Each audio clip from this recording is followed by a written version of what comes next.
મુંબઈમાં અટકી ગયું ચોમાસું. સપ્ટેમ્બરમાં થશે અલ નીનોની સૌથી વધુ અસર. આ અનુમાન છે હવામાન નિષ્ણાત અંબાલાલ પટેલનું. હાલ ગરમી અને હવામાં ભેજના અભાવને લીધે વરસાદ ખેંચાયો હોવાનું અંબાલાલ પટેલનું અનુમાન છે. અરબ સાગર અને બંગાળના ઉપસાગરની શાખા સાથે ચાલે તો સારો વરસાદ વરસી શકે. વાદળોનો જમાવડો આફ્રિકા તરફ આવે તો દેશમાં સારું ચોમાસું રહે તેવું અનુમાન અંબાલાલ પટેલે વ્યક્ત કર્યું છે. જોકે રાજ્યમાં આગામી 7 દિવસ છૂટાછવાયા સ્થળોએ વરસાદની અને કેટલાક ભાગોમાં ગાજવીજ સાથે વરસાદનું અંબાલાલ પટેલે અનુમાન વ્યક્ત કર્યું છે.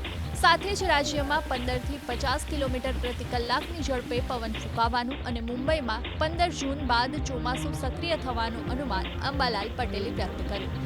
અંબાલાલ પટેલના અનુમાન મુજબ 16 જૂન બાદ બંગાળની ખાડીમાં લો પ્રેશર સર્જાતા 23 જૂન બાદ રાજ્યમાં સારો વરસાદ વરસી શકે છે.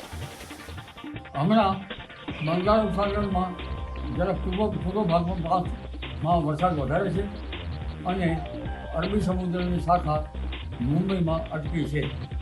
જો બંને શાખાઓ એક સરખી રીતે ચાલે તો વરસાદ સારો આવે.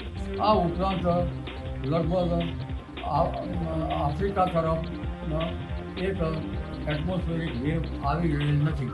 કદાચ જૂનના પાછલા સપ્તાહમાં આવી શકે. 29 જૂનથી 7મી જુલાઈ વચ્ચે જે સાઈડ ગુજરાત ભાગમાં સારો વરસાદ થવાની શક્યતા રહી. આગ્રહ નક્ષત્ર બપોરના ભાગમાં છે એટલે પરંપરાગત જ્ઞાન પ્રમાણે ઘાસચારાની ઉપર ઓછી થાય.